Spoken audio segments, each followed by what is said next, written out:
Okay, well, it looks like we are ready to start, right? Good afternoon, everyone. I hope you are all doing well on this beautiful Wednesday afternoon. I'd like to welcome you all to this workshop in our CDLC workshop series this semester, Mentoring and Supporting International Students by Dr. Jamie Schissel. Um, a little bit about Dr. Schissel. Her research focuses on educational assessments and policies affecting linguistically and culturally diverse communities in the United States, Mexico, and Peru. Through historical analyses and participatory action research collaborations, these efforts have an emphasis on relationship building in order to inform actions that aim to address and upend multiple modes of oppression. With Dr. Mario Lopez Gopar, from the Universidad Autónoma Benito Juárez de Oaxaca in Oaxaca City, Mexico, and Dr. Constant Leung. She co-facilitates Asociación Mexicana de Evaluación de Lenguas Indígenas. And her book, The Social Consequences of Testing for Language, Minoritized Bilinguals in the United States, published with Multilingual Matters, was published in 2019. She has served as co-editor of the special issue, The Construct of Multilingualism in Language Testing for Language Assessment Quarterly in December 2019, and the volume Envisioning TESOL Through a Translanguaging Lens with Springer 2020. She teaches courses on applied linguistics at UNCG for undergraduate and graduate students, and she has a joint appointment in the Education Research Methods Department. And we're very happy to hear her talk today about mentoring and supporting international students. Thank you. Hi, everyone. Hopefully we're going to be a nice small group. This will be good for today. So I want to get started.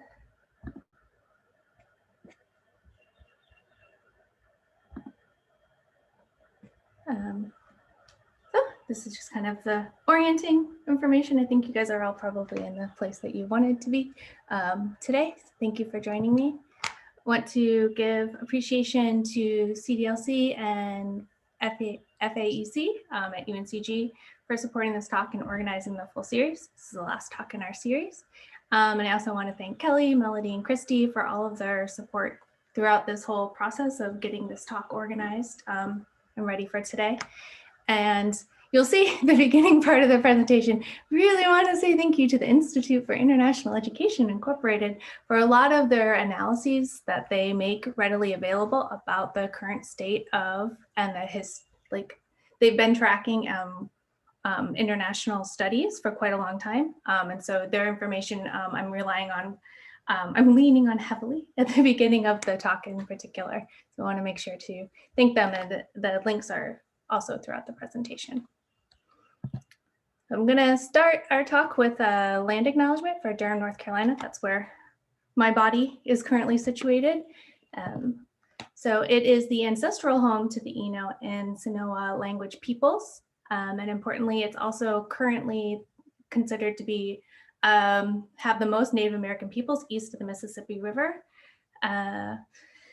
Being Indigenous, being Native American holds some contentious spaces in North Carolina. So for example, in the western part of the state, we have the first Cherokee language immersion school started by the Cherokee peoples there. But we also have the rejection of the charter school in Robeson County, which is home to the Lumbee peoples.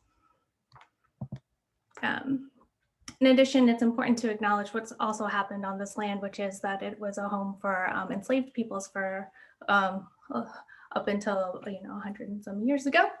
And in particular in Durham County, the Stageville plantation was actually one of the largest in the South. So it had over 900 enslaved peoples, and their descendants are here today. There's 39% of the county is identifies as African American. And there's been back and forth prosperity with African communities in the area. It was considered to be an area that had one of the Black Wall Streets in the country. And now Durham is currently in the process of massive gentrification efforts. So you've probably heard this before. We do land acknowledgements to remind us that colonization is an ongoing process that we're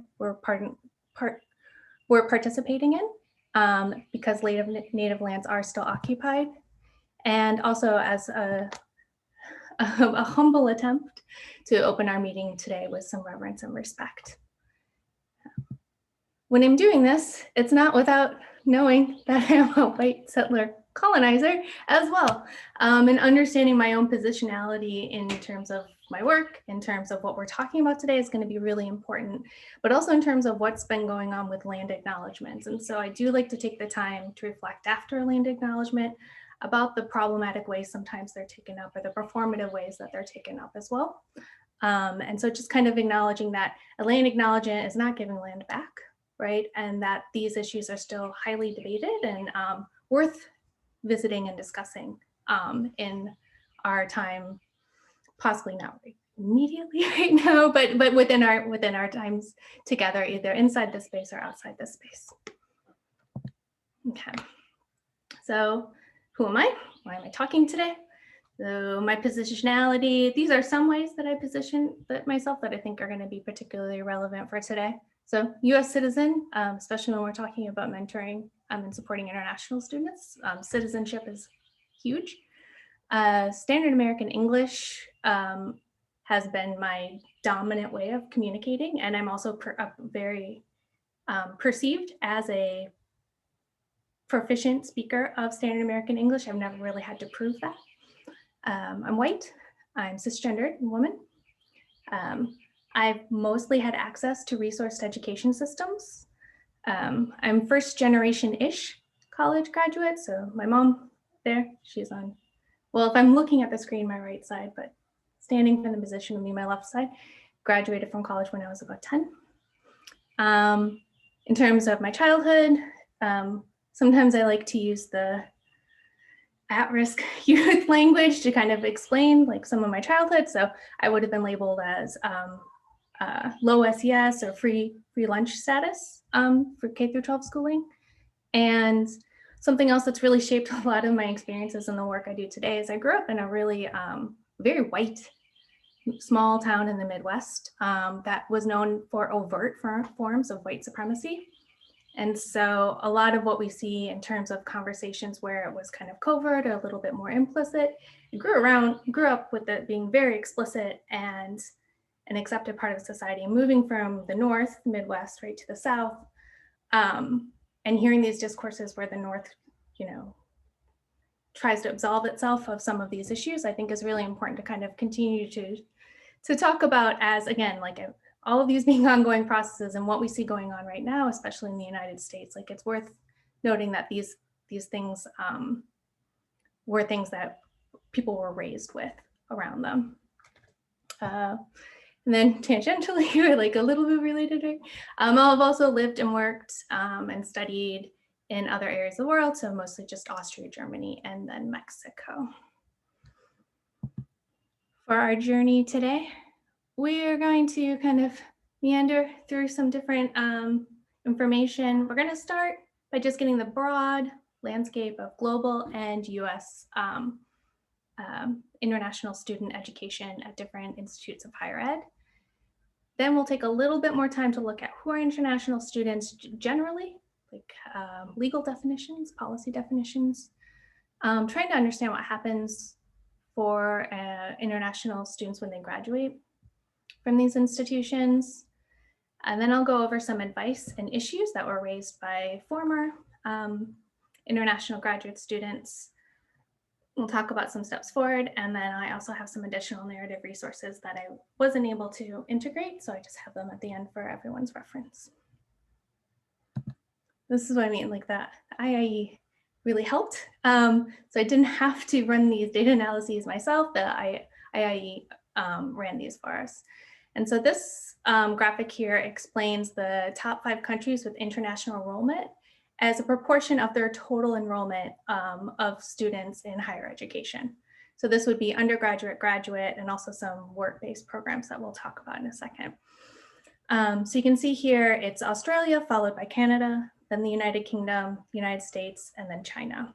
The number inside the circle would be the number of institutions that reported. And then the percentage is the proportion of those reported student populations that are international students. If we flip the numbers and we look at countries ranked by number of international students, we do proportions of international students by country. You see United States, followed by United Kingdom, Canada, China, and Australia. So those same 5 countries, just the order is flipped. And if you actually start to count the percentages here, what you'll notice is, right, like 20. For Anglophone countries, right, the highest proportion of international students are in Anglophone contexts. We'll talk about that in a little bit, or we'll talk about that next slide. And then following those first top 5, we have France, Russia, Germany, Japan, Spain, all with much smaller percentages. So some observations to kind of see how how I want us in this space to understand international student education from the global perspective is just the predominance of Anglophone contexts as sites for hosting international students. And seeing this as colonial and empire projects with capitalist motivations that have entanglement with English language teaching. So working in the field of TESOL, there are enough subsets now of TESOL that really have been working with trying to understand this role of what's going on with English, with colonization and with capitalism, or how those things are intertwined. And you see it very clearly with this kind of global overview of international studies. When we look specifically at the United States, so this is when they first began tracking student data. So this would be post-World War II. That's kind of important. There's actually quite a bit happening with international students before World War II. But a lot of it stops because of global depressions and global wars. But after the late 40s, right, it's really started to pick up. So you can see the changes in terms of the increased number of international students by academic year on this. And you see one kind of clear dip in 2002. And then you see another kind of dip at the top, and we'll talk a little bit about what those both mean. In terms of trying to understand proportionality of different types of study programs, a smaller amount or a little bit more are doing undergraduate studies than graduate studies. There are some non-degree students, and then they also, in the US data, we count we account for students with OPT status, the students that are working after graduation. Where students are coming from when they come to the United States, majority are coming from China, then India. Then we have some, again, from different Asian contexts, Japan, South Korea, Taiwan, Vietnam. Saudi Arabia is also, especially because of a lot of different scholarships, there's quite a few students from Saudi in the United States. Brazil, Canada, and Mexico are the other top 10.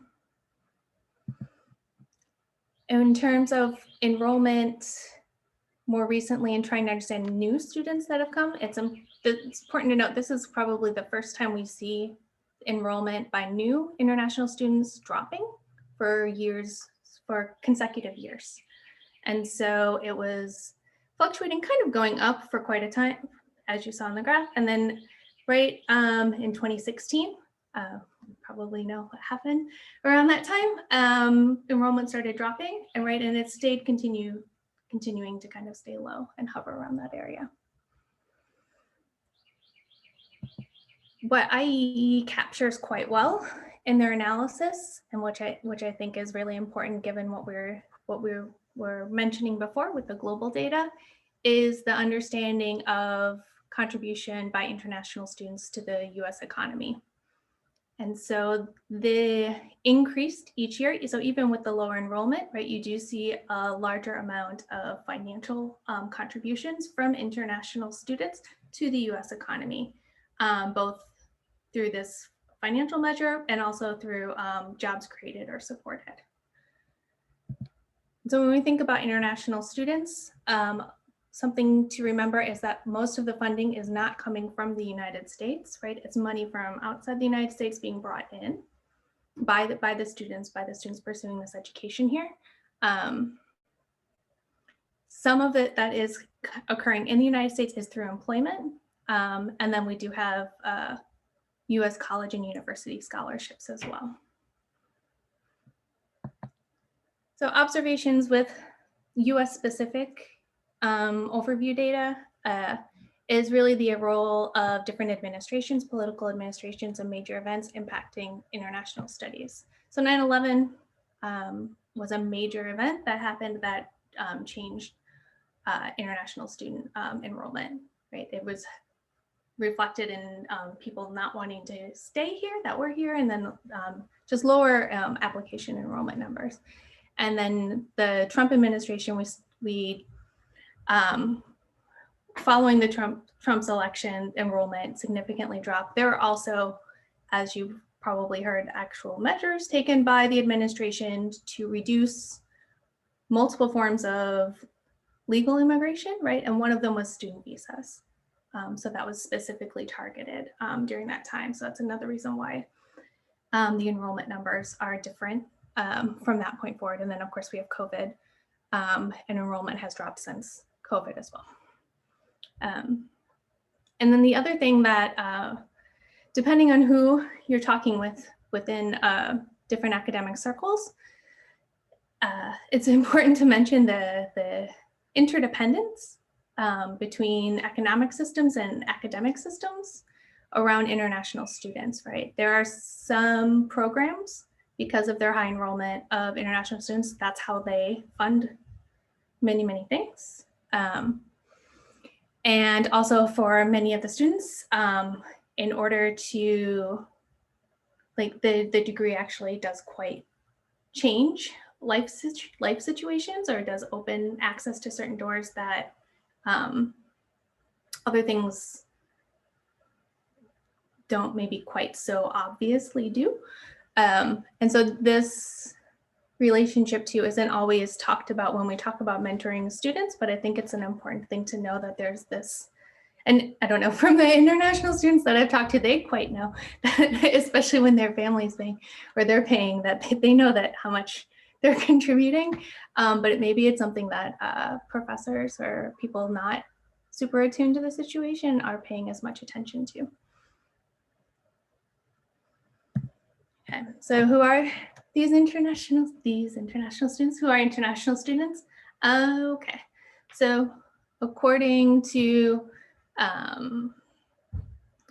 the policy that's used by universities, it is a person that's not a citizen or a national, so not a permanent resident either of the United States. So they can't have, they don't have green card status, permanent resident status, or citizenship. International student status, the visa status means that you're here for temporary purposes for getting the degree. So it's not meant as a pathway towards citizenship or anything along those lines either. And then there is an additional clause here to make sure that people from different US territories are not considered international students. So if you're from Puerto Rico, for example, you're not a citizen, but you are a resident of the United States, and so you will not be considered an international student. What's not articulated here, but what also falls under this, is just understanding that students that have DACA status or any other undocumented peoples also, in terms of how this policy works, are considered to be international students in US universities. After graduation, visa, and there are massive visa and immigration restrictions about what can happen, what choices are available. So I've put down here, just very recently, got an email updating OPT status, optional practical training, which gives students the chance to apply to work for 1 to 2 years, depending on your field of study in the United States, without having the business sponsor your visa. So you can continue on your non-permanent student visa type of status while getting paid from a US business or organization for 1 to 2 years. This again still is not a pathway to residency or green card status. This is, again, this is a specific category that was counted in the numbers. That's what the OPT that kept coming up was talking about. And quite a few people do this option. The other option with graduating is having an employer sponsor your change in your visa status. So getting you a work visa. That is a challenging endeavor for a lot of people to face. There are some, the process is expensive for the employer, and some have explicit policies against hiring outside of, or hiring people that would need that type of work visa support. So they don't have a blanket hiring freeze against people from outside the United States, for example, but they would have to be able to provide their own permanent residence visa in order to secure employment.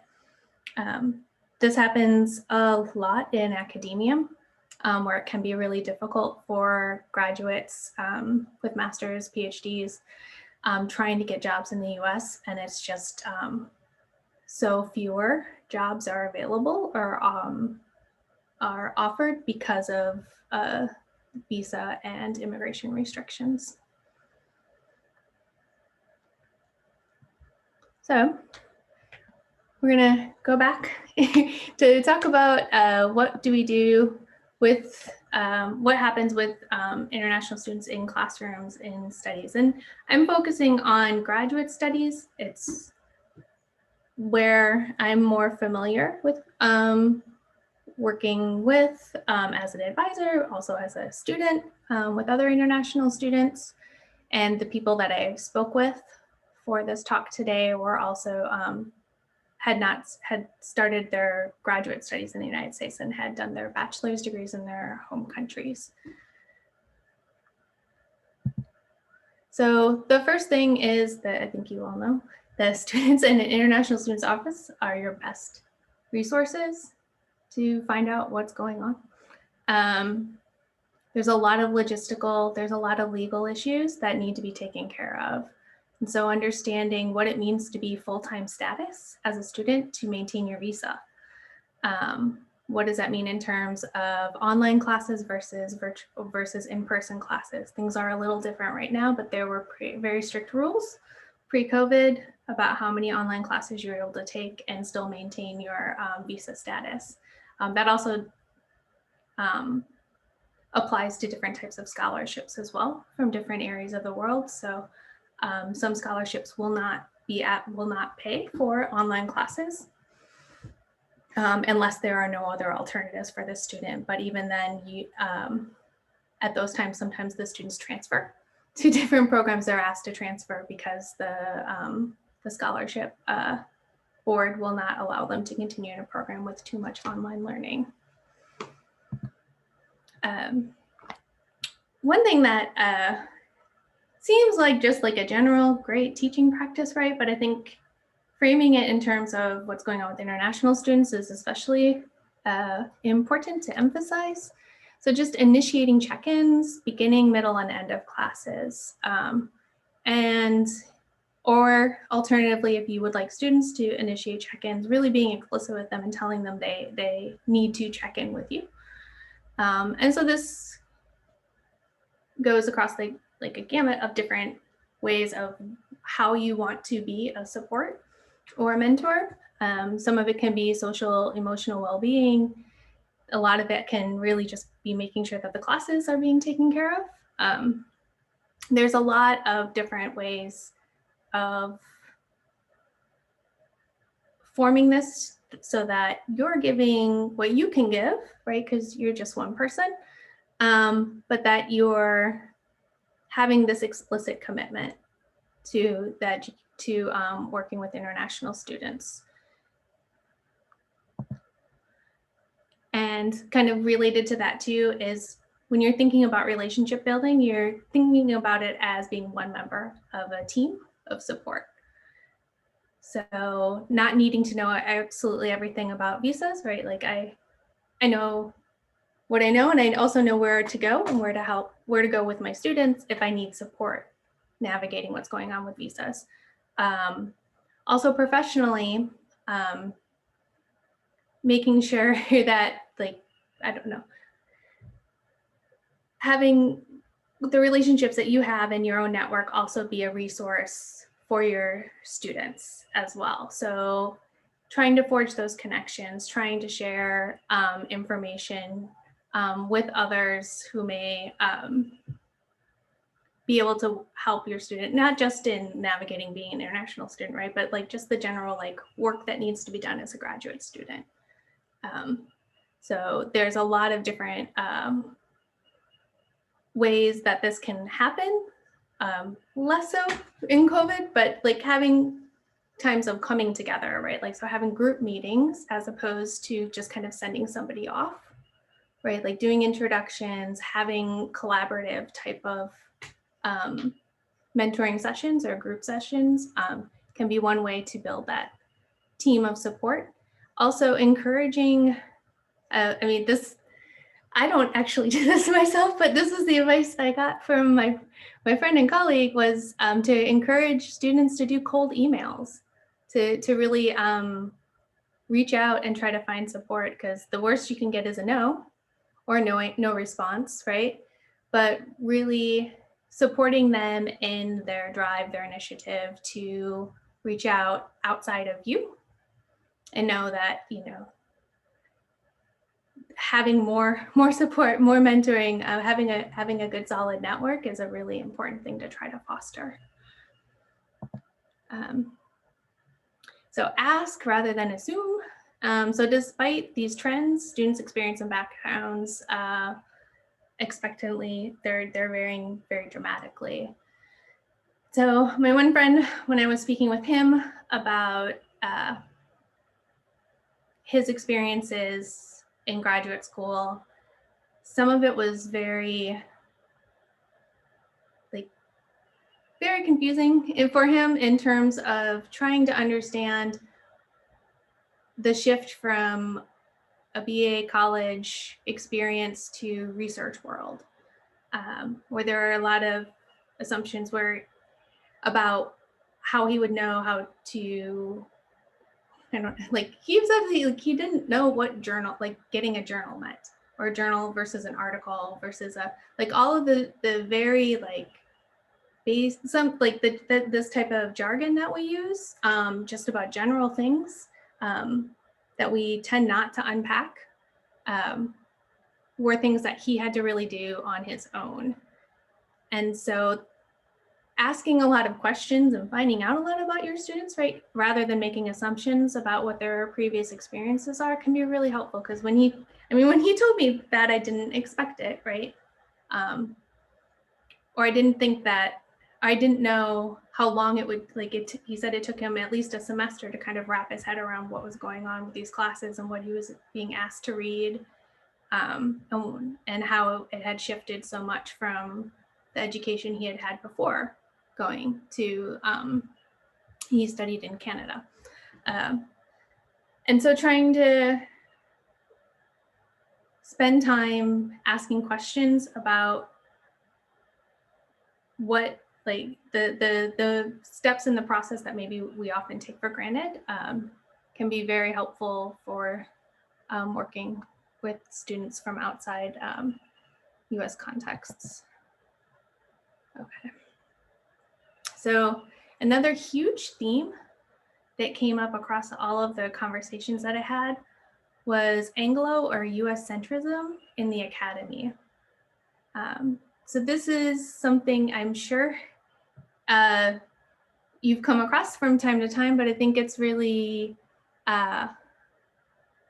much more, I mean, it's so pervasive actually internationally, but definitely within the United States. And then depending on the field, extremely entrenched. So if you think about teacher education, for example, in the United States, because we're so focused on preparing teachers with very specific policies and school structures in mind, it stays very focused within that context. Yeah. So it's not just that it's focused on that, but there's also a privileging of it, right? As this is how we learn, this is how other schools around the world should be. The issues that are coming up in the United States are also seen as universal, or issues that are prevalent across multiple contexts in the world. And sure, to a certain extent, they are, but the ways of viewing things here are definitely not the same as viewing other things in other places in the world, and not necessarily, they don't always need to actually inform what's going on in other places of the world too. Understanding other knowledge bases is important as well. So some reflective questions that we came up with in the conversations were just trying to understand, when are US perspectives necessary? What can you gain through inclusion of literature and data from other regions of the world and in languages other than English? The languages other than English can be tricky. So nobody I talked to was given readings in languages other than English. Although there is growing publications in different languages, right? And there have been academic publication in different language. Those aren't generally supported. And if you read through a lot of the different like CLIL literature, in different regions of the world, they're also generally reading a lot of English, even when that's not the medium of instruction in those universities. The other part was to question within your classes, how can you value transnational perspectives? And this means really inviting transnational perspectives too. Having perspectives from outside the United States, not just in compare and contrast, right, but ones that can even be, or that are also fully outside, and making sure that those are integrated as pushing conversations forward within the class, like so integrated in a very meaningful way, and not done in like a perfunctory type of way of just saying, well, this person needs to talk, so this is what we generally ask them to talk about, because students notice. So yeah. The other part is, what steps can you take to provide a broad landscape of topics that can resonate with international students? And so some of this, again, is bottom up, like trying to do things with students, but a lot of it is also top down, like what can you do in your syllabus? What can you do in your planning that makes this very like obvious and evident to everyone in the class, not just to international students, that these are valued things, and that the topics are not meant to only focus on a narrow, I know classes have to narrow and focus, but aren't so narrowed and focused that they are excluding transnational perspectives. The other part, especially based on what my one friend and colleague was saying about just having issues with navigating the system in general, is working with other resources to aid with this accessibility and understanding how university systems are structured, function, especially required to when, and especially when required to complete coursework. So that was the other thing that came up in a couple of conversations, was that the background, like the BA background, and what they had learned at their home institution was presented as the scope of the field, the whole scope of the field. And so when they started at this new university, there was a lot of conflicted feelings and tensions, because at the new university, the scope of the field was actually much different than what had been presenting at his home institution, right? So trying to understand and still value what you're able to come from and what the previous university offered you from your home country, but then realizing when you go to especially like Canada, United States, generally the presentation of the field can be different. And what he said was that, so he's in applied linguistics. So he said he had just basically done like very strict SLA, second language acquisition work. And so when he went to graduate studies, he had no idea about anything outside of that bubble that he had been working in. And a lot of it is reflective of the state of higher ed in his home country, right? And that, and what they're able to offer there. But nobody, when he went to the new program and he wanted to choose classes, he wasn't given a giant overview of anything. He knew that those were the things they prized at in his home institution. So he kept doing those things because they're familiar to him.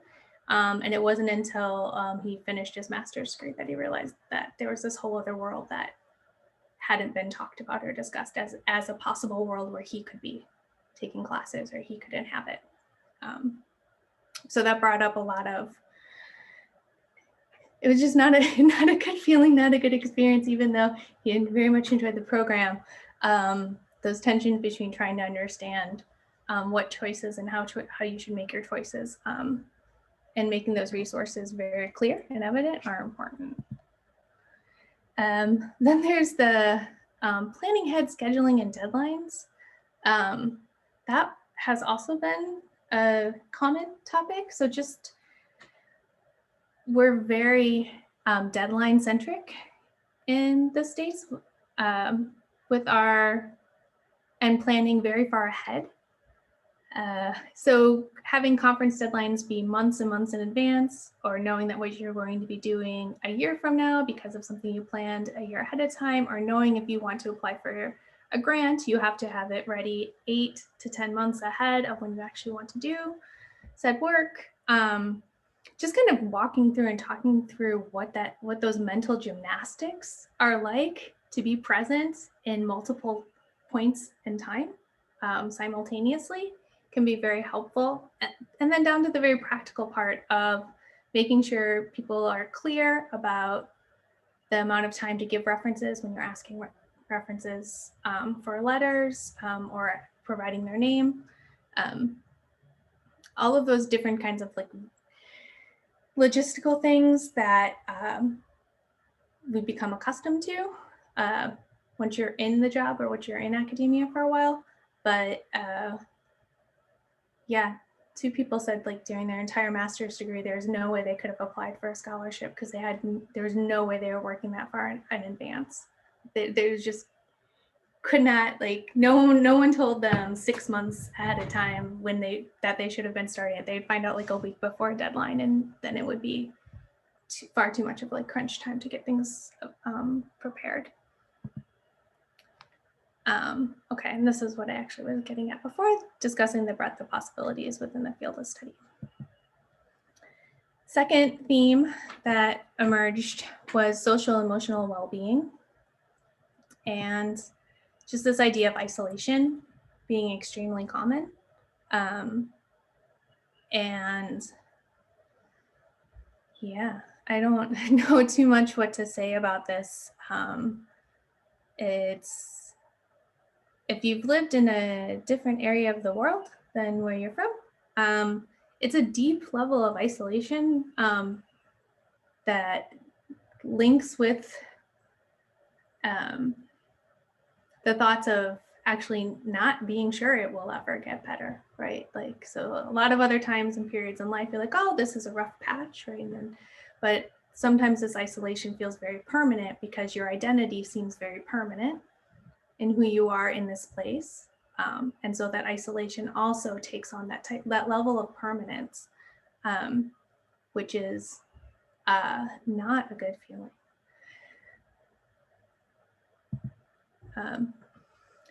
There's also issues about individualism in the United States. I think we all know that quite well. The example that was given to me too was just the privacy of grades. So we have very strict policies, right? At universities, we are not allowed to let other students see other students' grades in a public way, or even in a classroom, right? Like we're not allowed to discuss it, what grades other people got. This is different from other parts of the world where grades are posted very publicly, on doors, on walls, where students discuss it candidly in class. Students will come up to you, right, and really discuss it with their teachers. And just as the layers of meaning that get attached to that when you come to the United States are huge. I think about it too when I think about my time in my PhD program and when we found out the business school has sealed grades. And we're like, that's wild, right? So maybe nobody in this room is studying business, but if you go to Wharton, all grades are sealed. So there's no, you just pass fail. The GPA is all sealed records. So nobody is able to see grades from students that get their degrees from Wharton Business School. And the levels of secrecy around, I wrote privacy, right? But like also secrecy and just general lack of openness around it add to that level of isolation and separation among people. In terms of race, gender, sexuality, religion, and ability, how it's constructed and seen and taken up in the United States is different than other regions of the world. So I'm not trying to make claims that there aren't other form, like that these aren't also areas where there's a lot of discrimination and a lot of action circulating around them that are similar or related. But the process of being minoritized, especially if it's an international student that's not white, basically, but also white international students sometimes are minoritized as well, is a huge process to undergo, right? Like, so if you're coming from an area where you haven't thought of yourself using the racial categories, using the gender categories that we use in the United States, and other people are telling you who you are and how you should fill out your form. If you've never been asked to fill out your race on a form before, right? These are all things that are very US centric and things that we talk about in very definite ways. And understanding how that's being imposed upon people here, but then also how it's being imposed upon international students is really important to talk about. Yeah, I think there's a lot to say about this. I'm trying to think of like a good, there's the literature, right, about what happens with immigrants that come, and then the parents kind of don't feel this don't have some of the quote unquote negative ramifications of being minoritized or racialized, but then their first generation of kids do, right? So that this adjustment period of being minoritized when you came from a context where you didn't feel as though you were, can sometimes bring strengths and benefits with it too, because you can push back against things.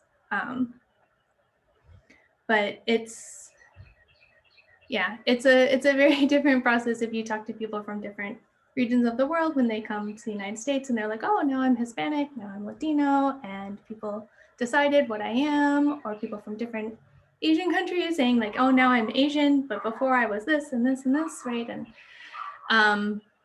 not being able to really self-define. And then with that, given the ways in which racism, discrimination, marginalization occur currently in the United States, being subjected to that as a very clear reality. So we see that happening with the anti-Asian hate crimes that are currently happening all over. And yeah, it doesn't matter really where you're from with that, right? They're just looking at, they're being racialized based on appearance, how other people judge them. Another conflicting area is this idea of helping, right? that are actually forms of linguistic and other forms of discrimination. So these ideas of offering support that are actually upholding different forms of oppression. And so I'm going to bring us back in time to a case that happens just like up the road from where I live at Duke University to talk about this particular form of taking care of social and emotional well-being. So it's a recent case, right? So we have a lot of anti-Asian hate crimes happening right now, but it's important to know before COVID, people were not treating people well. This is just how like things have not been great for quite a while. And so there was a professor there, Megan Neely. She is assistant professor, and she was director of graduate studies for the master's program in biostats. And she sent an email to students. So I have both excerpts of both of the emails. So in the first email, she wrote that many faculty had noticed students were not speaking English in the department break rooms. So she said, "While I completely understand the desire to speak with your friends in your native language, I wanted to provide a different viewpoint on why this might not be the best choice while you're in the department. Beyond the obvious opportunity to practice and perfect your English, speaking in your native language in the department may give the faculty the impression that you are not trying to improve your English skills and that you are not taking this opportunity seriously. As a result, they may be more hesitant to hire or work with international students because communication is such an important part of the work we do as biostatisticians. Bottom line, continuing this practice may make it harder for you and your future international students to get research opportunities while in the program." And then this is how the email closed. So please keep these potential downstream effects in mind when you choose to or choose not to speak English outside the classroom. That being said, I have tremendous respect for what the international students are doing by enrolling in a graduate program in a foreign country. It is a tremendous undertaking. So you can see in this first email, her really framing it as an opportunity to speak English, but also talking about the consequences, not only for themselves, but for future students, and that they are responsible for potential pushback against future students as well. And framing it all really as helping, right? Helping them, helping future students by giving them this advice. So this is followed by a second email. It says, "Hi all. I had two separate faculty members come into my office and ask if I had pictures of master's students in biostats program. I shared with them the headshots of the first and second year cohorts taken during orientation. Both faculty members picked out a small group of first year students who they observed speaking Chinese, in their words, very loudly, in the student lounge and study areas. I asked why they were curious about the students' names. Both faculty members replied that they wanted to write down the names so that they could remember them if students ever interviewed for an internship or asked to work with them for a master's project. They were disappointed that these students were not taking the opportunity to improve their English and were being so impolite to have a conversation that not everyone on the floor could understand.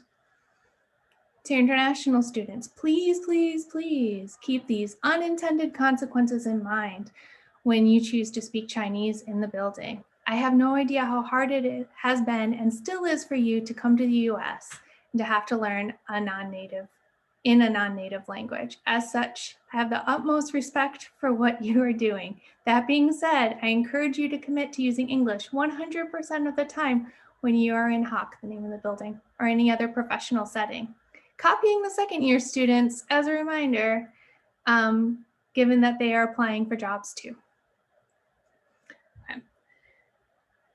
So I'm reading the whole thing along because I think it deserves the time and attention for what this professor is asking the students to do and what the other professors, unnamed professors, also did within this department, right? Writing down names of students to make sure that because they heard them speaking a language, making sure that they then would not hire them or work with them. And so what happened was this professor was asked to step down from her administrative role.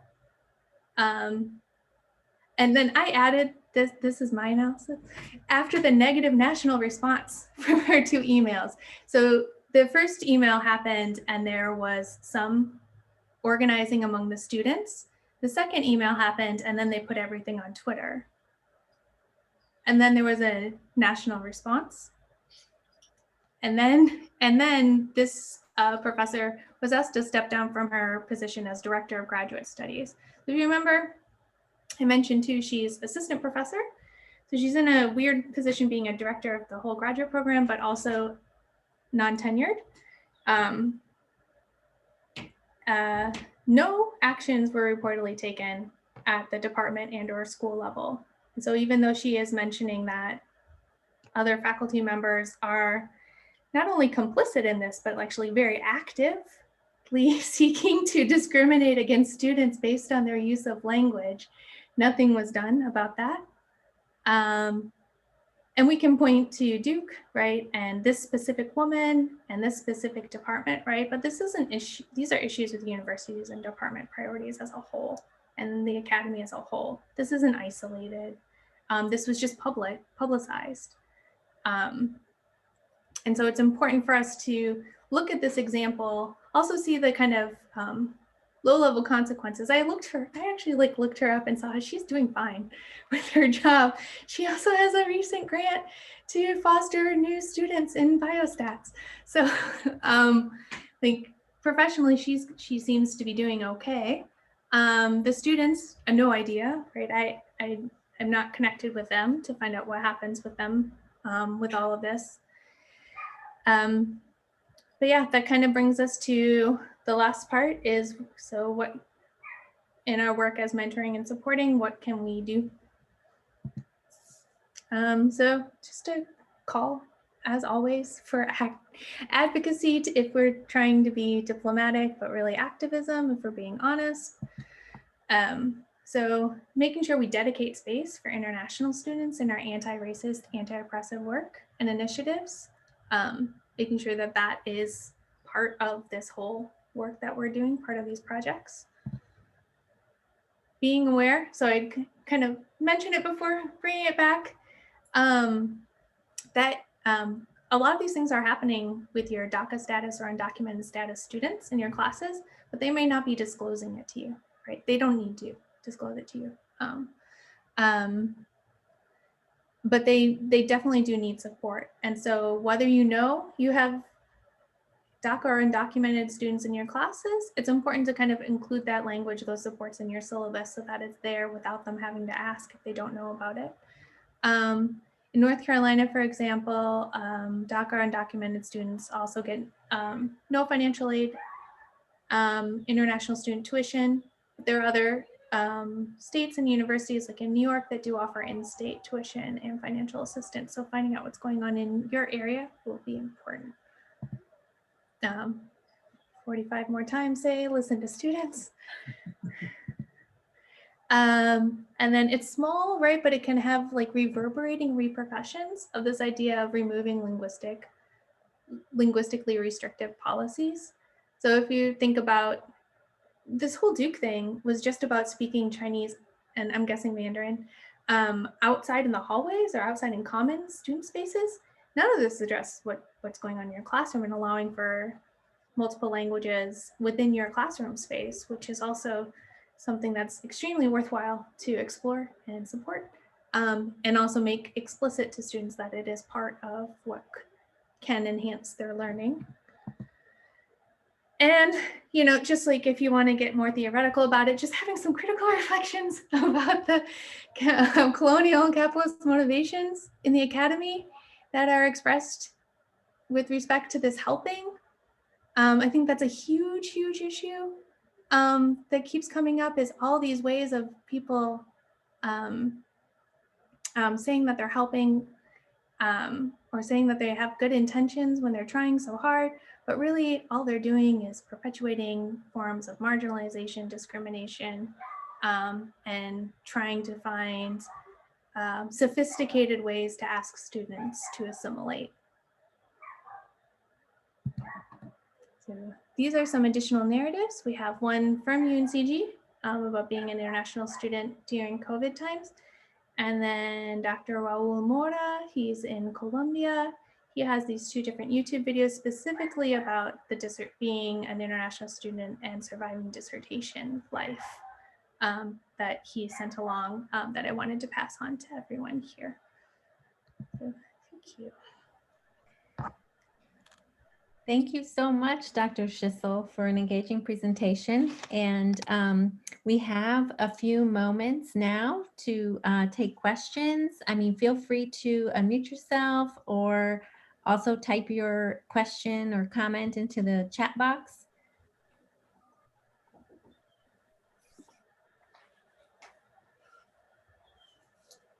I don't know so much that I have a question, but I really appreciated this, wherever you are on the screen. Hi. Jamie. Hi, Colleen. I couldn't find you.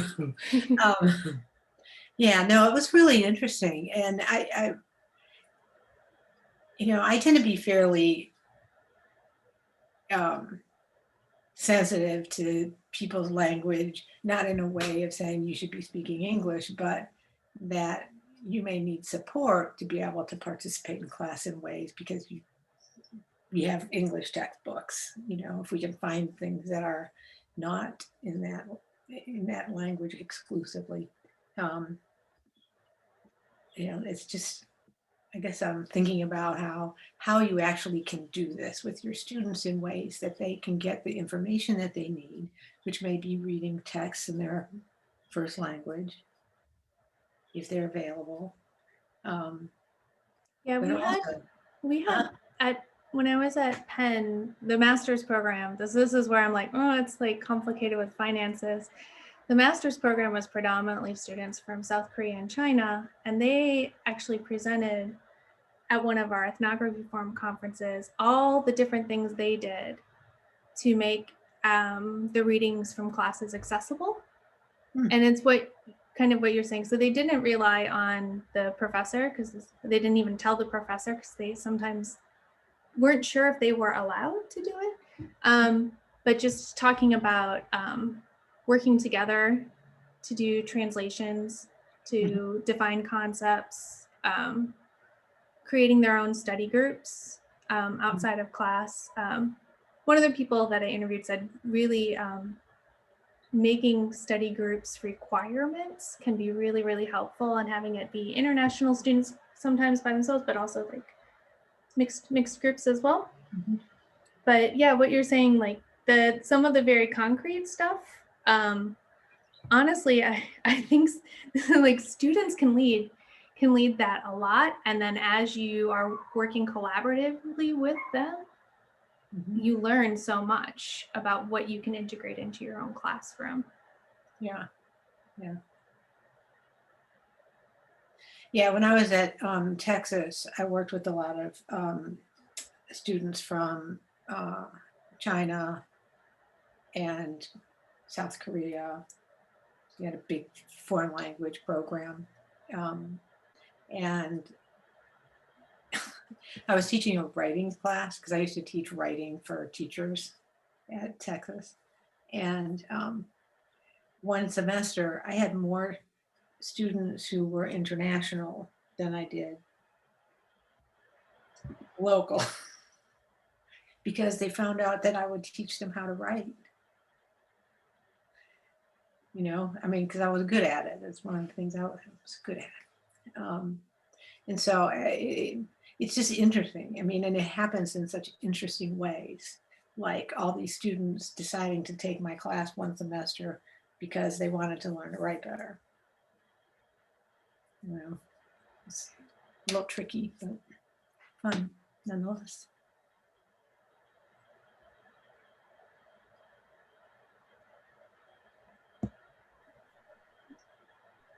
Somebody said something. Oh, so thank you to everyone. It's getting close to 4 o'clock. So also, if you don't feel like talking in Zoom and you want to follow up with me by email, I'll put my email in the chat too. Thank you, Jamie. That's a great idea. I think most people in here know me, but just in case. Put that there. But I really appreciate everyone coming out. Sorry I didn't organize it to be more interactive. I'm at the end of my COVID bandwidth at this point of the year right now, so I couldn't be more interactive like I would have liked to have been. But I really appreciate people coming and sticking through the talk. We enjoyed it very much. Thank you, Jamie. And I want to remind everyone that we have a general CDLC meeting coming up on April 26th at 12 noon until 1:30. I'll be sending out an email shortly to remind everyone. Thank you, everybody. Thanks, everyone. Yep. Don't go away, Jamie. Okay, I'll stay. I just want to catch up with you a little bit. I haven't seen you. Yeah.